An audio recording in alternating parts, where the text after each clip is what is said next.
নমস্কার, আমি বর্ণালী। আপনারা আছেন দি ইটারনাল স্কাই, অনন্ত আকাশের মাঝে, আর নিজের মাঝেও আকাশকে রাখুন।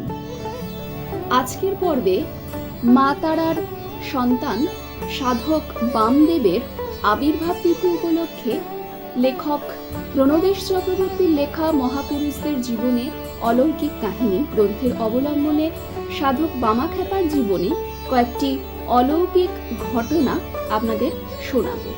আশা করি আপনাদের খুব ভালো লাগবে।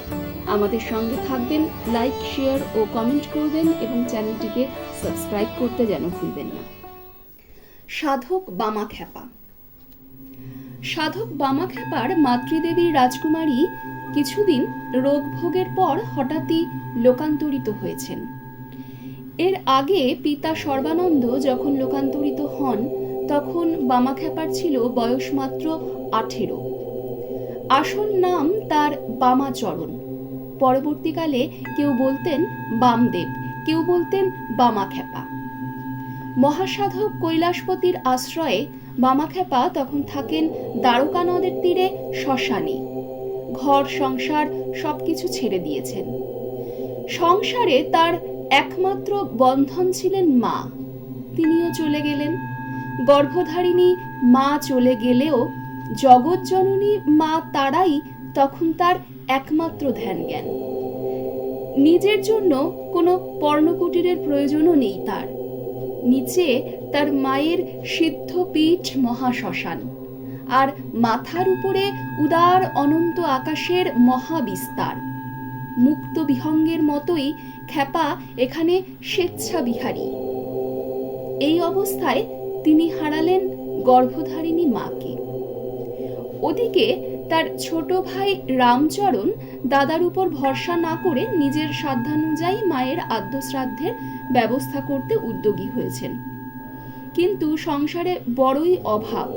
দাদা শ্মশানবাসী, তাই কোনো রকম নিয়ম রক্ষা করে আদ্যশ্রাদ্ধের কাজ সম্পন্ন করতে চান রামচরণ। শ্মশানে বসেই সবকিছু শুনলেন বামাখ্যাপা। তারপর ডেকে পাঠালেন ছোট ভাইকে। বললেন, শোন ভাই, ফাঁকি দিয়ে মায়ের শ্রাদ্ধ করা যাবে না। মায়ের কাজ বলে কথা, চারপাশের কখানা গায়ের লোককে নেমন্তন্ন করে খাইয়ে দে। খ্যাপা দাদার কথা শুনে ছোট ভাইয়ের তো মাথায় হাত। ঘরে একটা কানাকড়িও নেই।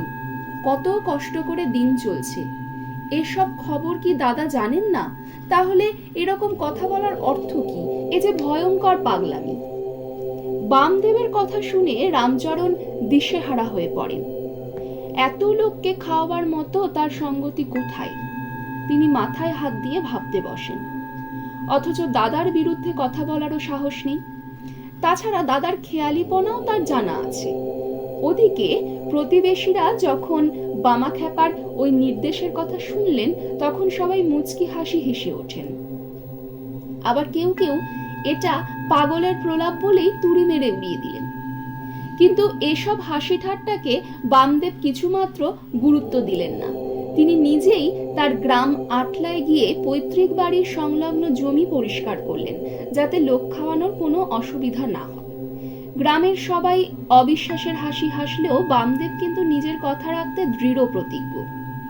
খ্যাপা আবার ফিরে এলেন তারাপীঠের শ্মশানে। শ্রাদ্ধের দিন সকাল থেকেই আটলা গ্রামের মানুষ বিস্ফারিত চোখে দেখতে থাকেন। কোথা থেকে যেন ভারে ভারে শ্রাদ্ধ ও ভোজনের বিভিন্ন উপাচার রামচরণের কাছে এসে জমা হতে থাকে। বিস্ময়ে হতবাক রামচরণ। কত রকম খাদ্য সম্ভার এসে জমা হলো, তারও কোনো হিসেব নেই। সাধক বামাখ্যাপার জানা অজানা অসংখ্য ভক্ত নিজেরাই উদ্যোগী হয়ে এইসব জিনিসপত্র আটলায় পাঠাতে থাকেন, যাতে শ্রাদ্ধের কাজ ও গণভোজনের পর্বটি সুসম্পন্ন হয়। এ যেন ভানুমতির খেল। খবরটা গ্রামে গ্রামে ছড়িয়ে পড়তেও সময় লাগলো না। তাই শ্রাদ্ধের দিন সকাল থেকেই এই অবিশ্বাস্য কাণ্ড দেখতে ও পরম আনন্দে ভোজন করতে দলে দলে মানুষ এসে জড়ো হলেন রামচরণের অঙ্গনে। মহা সমারোহে শ্রাদ্ধের কাজ শেষ হয়ে গেল। এবার শুরু হবে ব্রাহ্মণ ভোজন। আর ঠিক তখনই দেখা দিল বিপত্তি। গোটা আকাশটা কখন যে কালো মেঘে ছেয়ে গেছে সেটা কেউই খেয়াল করেননি। হঠাৎ বর্ষার আকাশে প্রচন্ড মেঘ গর্জন শুনে সবাই চমকে উঠলেন। আতঙ্ক সকলের মনে, এত বড় আয়োজন সবই কি নষ্ট হয়ে যাবে?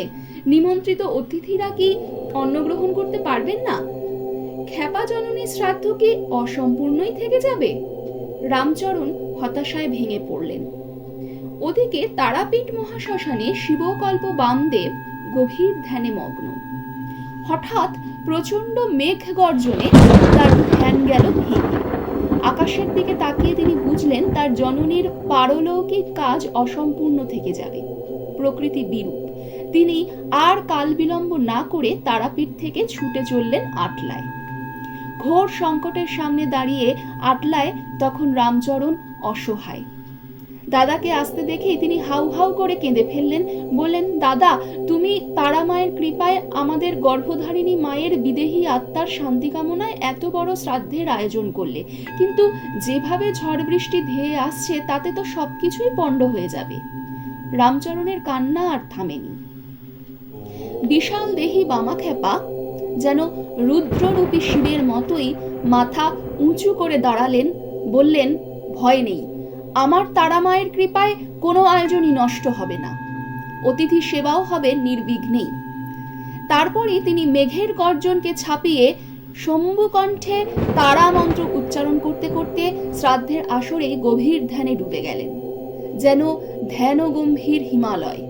তাকে ঘিরে তখন অসংখ্য মানুষ, আর সকলের বিস্ময়াবিষ্ট চোখের সামনে ঘটল এক তরুণ সাধকের অলৌকিক যোগ বিভূতির প্রকাশ। সবাই দেখলেন আটলা গ্রামের আশেপাশে দূরে অদূরে সর্বত্র ঝড় বৃষ্টির প্রবল তাণ্ডব শুরু হয়ে গেল, অথচ শ্রাদ্ধ বাসরের আশেপাশে এক বিন্দু বৃষ্টি নেই, নেই ঝড়েরও লক্ষণ। এই অবিশ্বাস্য দৃশ্য দেখে অভিভূত অতিথিরা যখন নিশ্চিন্তে ভোজনে বসলেন, তখন তাদের নির্বাক চোখের সামনে সাধক বামা ক্ষেপার এক নতুন মহিমা হলো উদ্ভাসিত। ক্ষেপার মাতৃ আরাধনা হলো সার্থক। শাক্ত ও বৈষ্ণব সাধনার লীলাভূমি বীরভূম জেলার আটলা গ্রামে বাংলা 1244 সালের 12ই ফাল্গুন বামাচরণ ভূমিষ্ঠ হন। শৈশবে তিনি এতটাই সরল ছিলেন যে প্রতিবেশীরা তাকে বলতেন হাউরে, অর্থাৎ নির্বোধ। লেখাপড়ায় তার কোনোদিনই মন ছিল না। অভিনয় করতে ভালোবাসতেন। তার দিদি জয়কালী দেবীও অল্প বয়সে বিধবা হয়ে সন্ন্যাসিনী হন। সেই সময় তারাপীঠ মন্দিরের পরিচালন ভার ছিল নাটোর রাজের হাতে। তার কর্মচারী দুর্গাদাস সরকার সব কাজ দেখাশোনা করতেন। এই দুর্গাদাসের মাধ্যমেই তারাপীঠের তন্ত্র সাধক কৈলাসপতির সঙ্গে বামাচরণের পরিচয় হয়। কৈলাসপতি বাবা এবং মন্দিরের প্রধান কৌলাচার্য মোক্ষদানন্দের পদতলে বসেই চিরকুমার বামদেবের তন্ত্র সাধনা শুরু হয়। শেষ পর্যন্ত ক্ষেপা বাবাই তারাপীঠের প্রধান কৌলপদে বৃত হন। বাংলা 1318 সালের শ্রাবণ মাস পর্যন্ত তিনি তার নরলীলায় জগৎ কল্যাণ করেছেন। দেবতা ও মানুষে, মানুষ ও পশুতে, জাত ও বেজাতে এবং ধনী ও দরিদ্রে বামদেবের কোনো ভেদজ্ঞান ছিল না। তিনি ছিলেন বাক সিদ্ধ। তার মুখের কথাই ছিল সত্য। ফলে তিনি কখনো কখনো এমন কথা বলে ফেলতেন যেটা অন্যের পক্ষে ভয়ের বা আতঙ্কের কারণ হয়ে উঠত। এখানে সেরকমই একটা ঘটনার কথা বলছি। তারাপীঠের নগেন পাণ্ডা সে সময়ে খুবই খ্যাতিমান হয়ে উঠেছিলেন। তারই খুব পরিচিত স্থানীয় একজন জমিদার নাম পূর্ণচন্দ্র সরকার হঠাৎই খুব অসুস্থ হয়ে পড়লেন। সব রকম ডাক্তার কবিরাজ দেখিয়েও রোগীর কিছুমাত্র উন্নতি হলো না। এবার নগেন পাণ্ডা এসে ধরলেন বামদেবকে। তার অনুরোধ, ওই জমিদারকে রোগ মুক্ত করে দিতেই হবে। একবার যদি ক্ষেপা মুখ ফুটে বলেন সে কথা, তাহলেই রোগী সুস্থ হয়ে যাবে, কারণ ক্ষেপা হচ্ছেন বাক সিদ্ধ। খুব আদর করে পালকিতে চাপিয়ে নগেন পাণ্ডা বামদেবকে নিয়ে গেলেন জমিদার বাড়িতে। যাওয়ার পথে নগেন পাণ্ডা ক্ষেপাকে বোঝাতে লাগলেন, বাবা, আপনাকে বিশেষ কিছু করতে হবে না, শুধু রোগীর কাছে গিয়ে জোর গলায় বলবেন, ওই উঠে বস, তোর রোগ ভালো হয়ে গেছে। আপনি মুখ দিয়ে ওইটুকু বললেই কেল্লা ফতে। বামা খ্যাপা সরল শিশুর মতোই বললেন, তুমি যখন বলছো তখন তাই বলবো। যদি ভুলে যাই তুমি আমাকে একটু মনে করিয়ে দিও নগেন কাকা। খ্যাপার কথা শুনে নগেনের আনন্দ আর ধরে না। তারপর একসময় পালকি গিয়ে ঢুকলো জমিদার বাড়িতে। সবাই মিলে দারুণ খাতির করে খ্যাপাকে নিয়ে গেলেন রোগশয্যায় শায়িত জমিদারের কাছে। কিন্তু রোগীর ঘরে ঢুকেই খ্যাপা যা বললে তাতে সকলের আক্কেল গুরু।